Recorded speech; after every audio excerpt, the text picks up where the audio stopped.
மொத்தத்தில் கண்காணிப்பு கேமராக்களை வைத்திருக்கிறோம் என்று கணக்கு காட்டும் முயற்சி சிசிடிவி கேமராக்கள் நிறுவப்பட்டன.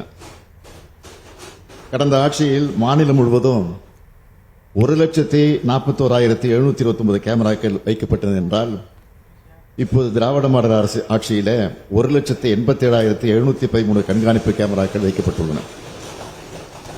இது மட்டுமன்றி கண்காணிப்பு கேமராக்களின் ஸ்டோரேஜ் கெப்பாசிட்டி அதிகரிப்பது, பழுதடைந்த கேமராக்களை மாற்றுவது உள்ளிட்ட பல்வேறு பராமரிப்பு பணிகளுக்காக 45 கோடியே 55 லட்சம் ரூபாய் அளவில் பணிகள் மேற்கொள்ளப்பட்டுள்ளது.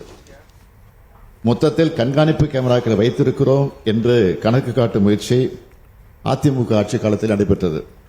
ஆனால் திமுக ஆட்சியிலே கண்காணிப்பு கேமராக்களை வைப்பது மட்டுமின்றி அவற்றை முறையாக பராமரித்து குற்றத்தடுப்பு நடவடிக்கைகளுக்கு பயன்படுத்த தீவிர முயற்சிகளை இந்த அரசுதான் எடுத்துள்ளது என்பதை நான் தெரிவித்துக் கொள்கிறேன்.